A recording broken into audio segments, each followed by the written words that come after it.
What is going on, everybody? Today we're looking at the McFarlane Toys DC Multiverse McFarlane Collector's Edition figures of the Green Lantern Alan Scott version and Abyss. So both of these look really cool. So these are probably the new McFarlane Collector's Edition. So they have just a little bit more stuff. I don't really know what the whole detail is besides that they charge more for these figures, and they come with some additional stuff like a stand for their card and stuff, and a nice looking card with a nice like holographic McFarlane Collector's Edition on the side, much like the box here.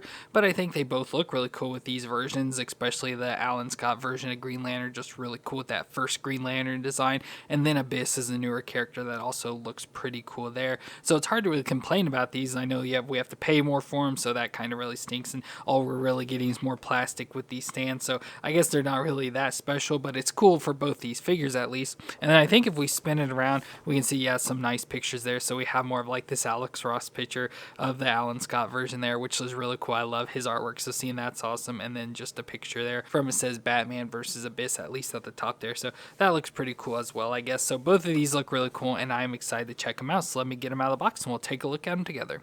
So we're going to start off with Green Lantern, which of course is the Alan Scott version, so our very first Green Lantern. And he first appeared in All-American Comics number 16 in July 1940. And a green flame meteor crashed to Earth in ancient China, where a lamp maker crafted the green metal of the meteor into a lamp. But in modern times, that lamp came into the hands of a mental patient who fashioned it into a modern train lantern, which eventually fell into the hands of a young railroad engineer named Alan Scott. And after a bridge collapsed, the lantern instructs Scott on how to fashion a ring from its metal, which gave him fantastic powers as a superhero Green Lantern, and he adopts a colorful costume to become a crime fighter, and further down the line would eventually become a founding member of the Justice Society of America. So he looks pretty cool here with a very bright, colorful costume. Love all different colors and designs. So of course we first start with his blonde hair, so nice blonde hair flowing there, with the purple mask and going down to his cape, so he has like a color around it with green on the inside, and of course a nice like purple or dark blue on the outside, so that looks really cool. Then he's got his red shirt with the old Lantern logo design on it, so that looks pretty cool. So that red shirt going down into the green pants, and unfortunately the greens don't match between the underwear piece and the actual pants, but should be all the same color there with green, all the way down to the red boots that have a yellow design onto it as well. So just very nice, bright, colorful design. Oh, and of course you can see the green underside of his cape as well. So just very nice, bright, colorful costume, and everything looks nice and stands out and all that. Oh, and he has these like gold clasps up on his cape as well to keep it up on his chest. So that just all looks cool, nice and bright, colorful design stuff, looks really awesome. But of course with the Lantern ring, he has the ability of energy constant creation of either weapons, traps, geometric shapes, giant hands, and containers, along with the ability of flight, force fields, interstellar travel, and immortality. But also famously with this form of Green Lantern, he has a weakness to wood, so that's kind of funny. But I guess though with it being older times in the 40s and stuff, I guess that would kind of make sense. But overall, like I said, just from the look alone, I think he looks awesome. Oh, and of course he's got the ring there on his finger, so that's awesome to have that thrown in there as well. So just overall, I just love this just because of the bright, colorful design stuff, and awesome to finally just get an Alan Scott version of Green Lantern. But of course we'll do his movements, so his head will twist all the way around, and you can look down that far a little bit and up a little there, so just very little movements there in the head. The shoulders can come up to 90, and of course they have like that sort of butterfly little joint thing in there that go back and forth and can rotate around. We get a bicep twist and the double elbow joint that can bend up that far, so pretty much all the way up on itself. So as usual for the McFarlanes, the wrist will twist around, and it has more of like the blended in joints there, and it allows it to rock back and forth. And then we get the ab crunch in the middle there, so crunch back and forth and twist around. And then he does also crunch and twist at the waist. Then we go to the hips that come up to 90, and out to the side he can do the splits, no thigh twist, but a double knee joint that can bend up a little bit stiff, but can bend up that far to the back, which isn't bad. And then we get the foot that'll flex back and forth and twist side to side with the toe joint on the end. So as usual, pretty typical movements for the McFarlane, so nothing new or different going on here, but as kind of typical, at least for me with the McFarlanes, they do have a little bit of issues getting them to stand, nothing like major, but we do have the base. And with this series, it does have a silver DC design on the place, so that's pretty cool and stands out. So I'll put him on this, so that's got him standing there now. And accessory wise, he of course comes with some cool stuff. So first we get his lantern, so we have the all see-through lantern, again supposed to be like the old train lantern in the first lantern design, so looks pretty cool to have that. It looks very nice, just overall design, of course very old and classic and stuff. So let's go and put this into his grip hand here. So there he's got the lantern and his ring there already. ready to go. And he also comes with an effect for his ring hand of this just nice green effect that we can slide up his arm. So you can just slide that on there, so it gives him some effect like he's using some of his power. So that is pretty cool. Love that design. And of course, finally we get his card. So we have his card there again with that Alex Ross artwork. Just looks so cool for the McFarlane's Collector's Edition. Looks very cool. And on the back we have a story for Alan Scott. It says Alan Scott is the first to bear the name Green Lantern, wielding a ring that focuses on mystical green flame. He was one of the first to put on a cape, becoming a founding member of the Justice Society of America.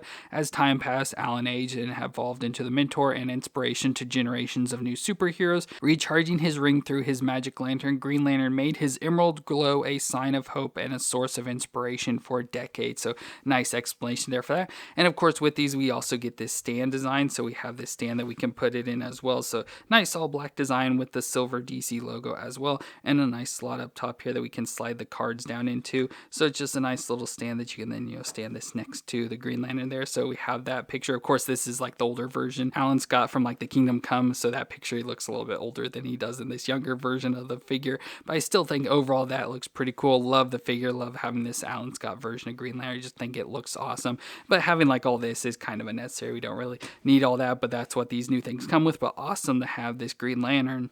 And then we have a more modern character of Abyss, which is a Bendisian man that was victimized by criminals and wanted to be like his hero Batman.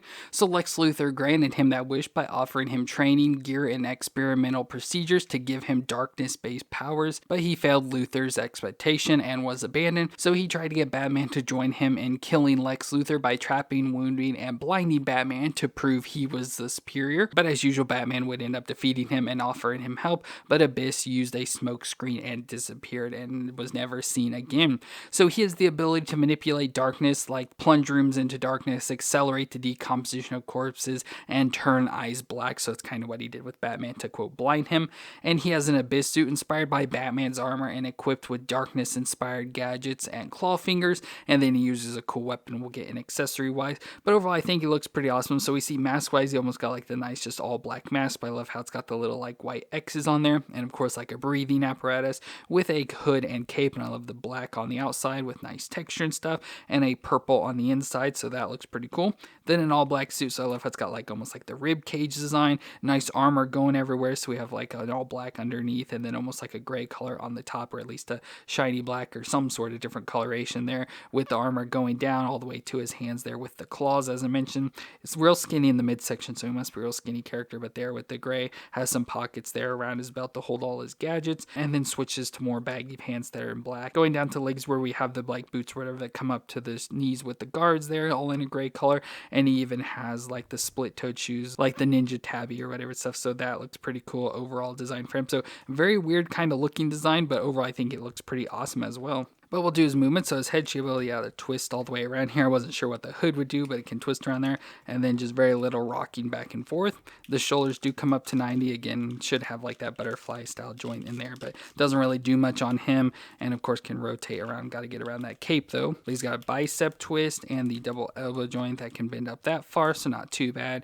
Wrist twist around and flex back and forth. Then we go to the ab crunch in the middle, so he has a crunch right under his like rib cage or whatever, so crunch back and forth and twist around, and then should also have a crunch at the waist. I can crunch a little and twist around very little at the waist. Then we got the hips that can come up to 90 and out to the side, can do the splits as usual. Has a very little thigh twist in there, but a double knee joint that can bend up that far to the back. Pretty stiff in that lower knee joint, but was able to get that far to the back, so can kick his butt. And then the foot will flex back and forth and twist side. So a little bit stiff, yeah, it can twist side to side though, and has the toe joint in the end. So some stiffness in the lower leg parts there, but overall not too bad. Pretty good movements everywhere else. Oh, and I almost missed, he does have a twist in the knee, so the leg does twist there at the knee as well, which is cool. So overall, pretty neat and interesting design. Like, it's not a classic character, so it's not like, I really expected much from it, but I think overall he looks cool. A little bit too skinny in parts and stuff, and his arms seem really long, but I think overall, I think it looks really cool, which of course is the biggest thing. Now, unlike Green Lantern, I don't really have much issue standing, but we get the same base plate again, and with that silver DC, we can pop him on. And accessory-wise, first we get an additional hand, so we have just a grip hand there, but right there, you can still see those long claws and stuff on his hands instead of more of this open clawed hand there. And then we get his weapon as well, which is a scythe weapon. So he's got this scythe that's, split apart,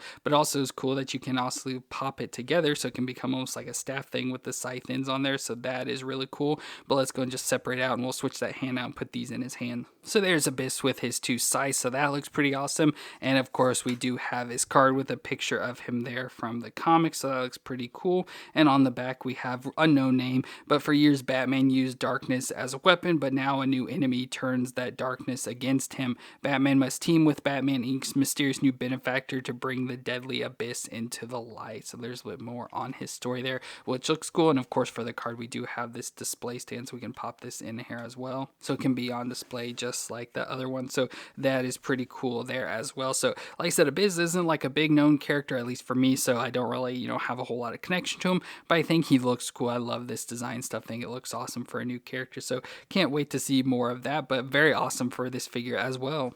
Well, that's me for these DC Multiverse McFarlane Collector's Edition figures of the Alan Scott Green Lantern and Abyss. Both I think are pretty cool. Love the Alan Scott, absolutely just love this with the colors, design, everything about it, just absolutely perfect for a McFarlane figure design of the Green Lantern, so absolutely love that. And Abyss I think is really cool too. Like I said, for a character I don't know at all, I think he looks really awesome and a pretty cool figure to add to the collection as well. So let me know what you thought of these 2 figures down in the comments. If you enjoyed this review, let me know with a thumbs up. But thank you all for watching. I hope you all stay awesome out there, and I'll see you in our next review.